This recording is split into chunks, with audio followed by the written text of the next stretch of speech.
Alice Park, and it's my pleasure to welcome Dr. Raj Panjabi, co-founder and CEO of Last Mile Health. Raj, thank you for joining us for this TIME100 Talks. It's great to be on, Alice. Thank you. I wanted to start by asking, how are some of the communities that you work with doing? You created Last Mile Health to focus on bringing healthcare to populations that are just out of reach of traditional health systems. How has COVID-19 impacted them? Well, a lot of that work is happening in Africa at the moment. We're working with several countries, Liberia, Uganda, Malawi, and Ethiopia in particular. And you're also seeing these countries try to deal with two challenges. One is, how do we achieve rapid and sustained viral suppression by doing the testing, the contact tracing, and making sure treatment and isolation happens for those who are infected? But also dealing with an epidemic that I think is less reported on, which is this collapse of the health system and the fact that people are also at risk of dying from conditions that they've lacked access to healthcare for. For instance, 80 million children, babies around the world, reported last week by Gavi, may not get any vaccines at all for measles, for polio, and those can lead to excess deaths. So these countries are trying to deal with those issues, and we're seeing that in many low and middle income countries, that there's a dual threat, the virus itself, but there's a threat from the fact that people will die from other epidemics because the virus is disrupting the healthcare systems. And you created Last Mile to really address that gap, right? And as you said, the collapsing healthcare systems by really relying heavily on community-based efforts and training leaders in the community to address many of these health issues. It seems that in a situation like COVID-19, where there's no drug yet, there's no vaccine yet, and we're really dependent on behavioral approaches like social distancing and sheltering in place, that these are kind of strategies that community-based workers are sort of ideally trained to implement. Can you talk a little bit about how some of these programs have been brought to those areas where the health systems are compromised, and what lessons we might learn for the rest of the world? The science here is pretty clear, right? The virus has many of us on lockdown at the moment. If we want to put the virus on lockdown, we've got to do really four key things. We've got to test. We have to isolate or treat those, at least get them into supportive care, those who test positive. We've got to find or trace other patients people who've been exposed to those confirmed patients.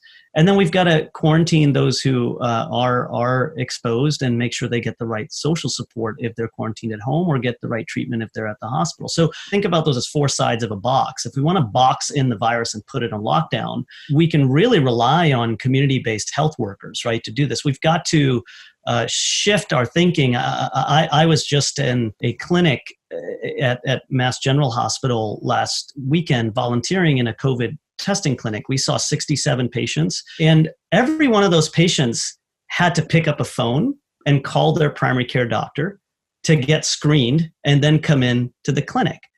And 67 patients is an important number. It's a number of patients that were tested there, that got care there. But that's probably the tip of the iceberg of the epidemic, right? Outbreaks start and stop in the community. So unless we are being proactive in finding patients who may be symptomatic, isolating them instead of waiting for them to pick up the phone and come to the clinic, we're not going to get ahead of this epidemic. So you're seeing countries like South Africa train 28,000 community health workers. You're seeing the same thing done in Ethiopia, where they're training health extension or community health workers there. The Liberian government, which had a tremendous amount of experience with community-based health workers during the Ebola epidemic several years ago, train and retrain those community health workers that have been dealing with malaria treatment in the community or delivering vaccinations, training them to screen for COVID. And you're seeing a very different set of results in those countries. South Africa trained these 28,000 community health workers to screen for COVID. They were able in the first month to screen 7 million people. That's 1 out of 10 South Africans. So imagine if Boston screened 1 out of 10 Bostonians, how many more patients we would have been able to find in that clinic. We simply can't do this without a community-based approach, in my opinion. And contact tracing, what you mentioned right there, is a little bit of a complex issue because it involves what some people feel is an invasion of their privacy. You know, if we're trying to find people who, those who test positive have been in contact with, what are some of the lessons that you could impart to us about those trained workers there and how they do it in South Africa, for example, that might help us to smooth over that transition here and around the world as contact tracing becomes more and more of a critical issue in coming months? What is contact tracing, right? It's this basic method in public health that we've used to address other outbreaks, like the Ebola epidemic in West Africa and Liberia several years ago, which my team at Last Mile Health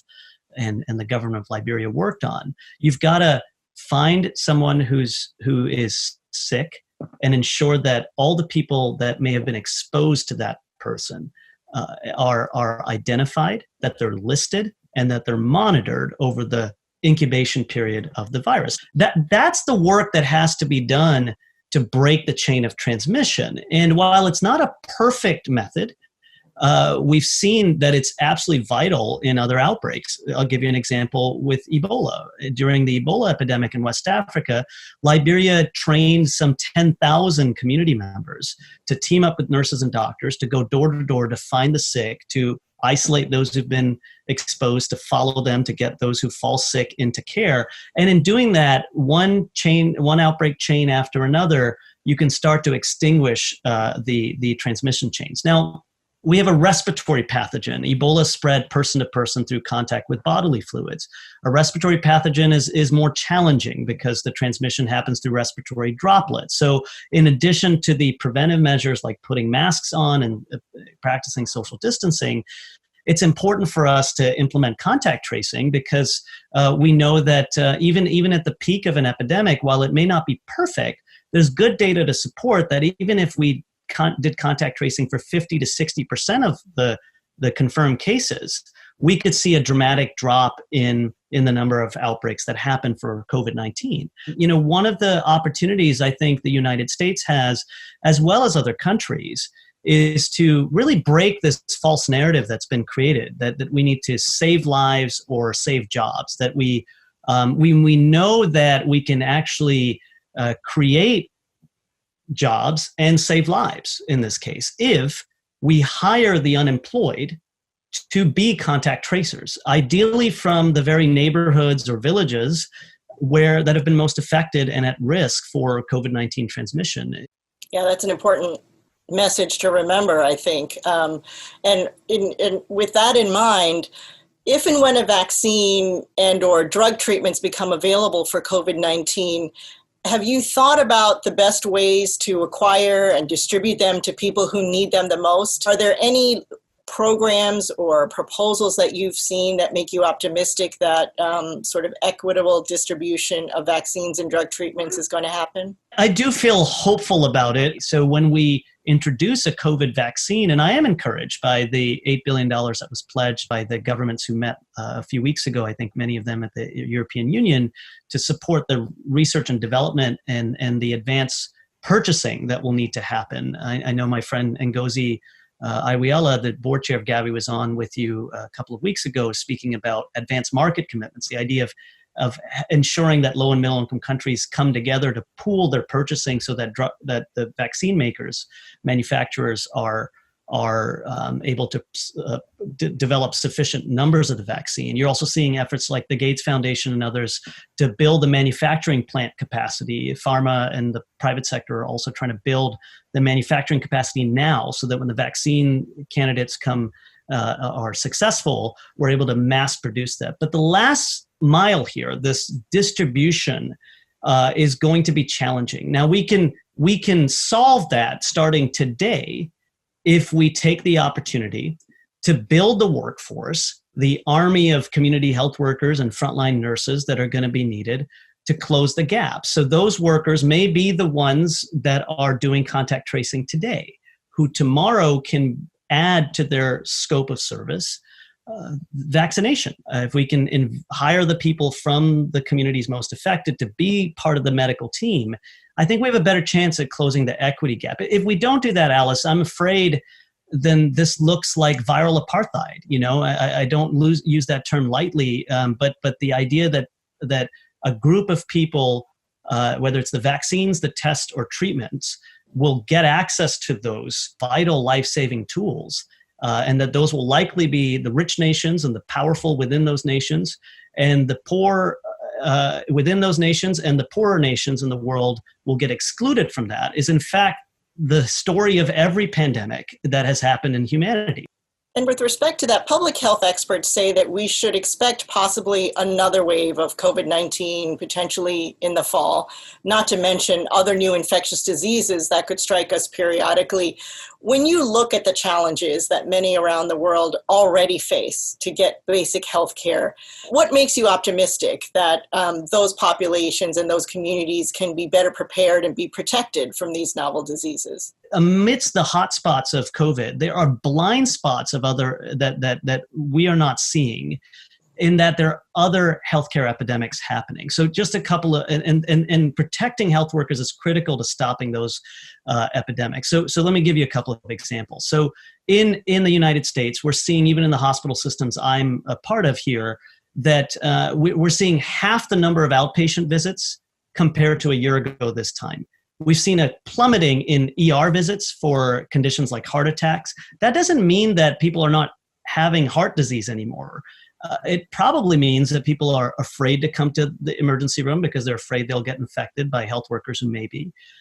They may be that health workers are being redeployed for other services, or that infection control is in fact poor enough that the health system leaders don't have confidence in keeping routine health services going. That's the same dynamic happening in low and middle income countries, and the outcome of that could be devastating. But Alice, I'm afraid to say that in many low resource settings, Liberia, for instance, where, as you know, I grew up and have had a chance to live and work in for many, many years, I know that my fellow community health workers still don't have sufficient protection. And in fact, many of the countries that have gone out to seek PPE, the protective equipment, are being priced out of the market. North America and Europe have such high volume of need and are able to bring the purchasing power to China and other places to purchase this equipment.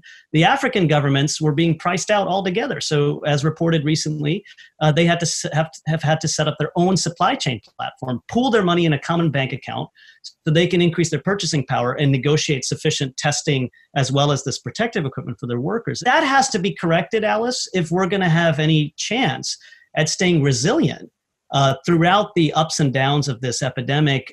I would say even when a vaccine is available, because that won't reach everybody immediately. Raj, I think that's a great note to end on, a reminder that we need to keep all health workers around the world in mind. Thank you so much for your time and for your continued work to ensure that everyone around the world has access to quality health care when they need it and where they need it. Thank you, Alice.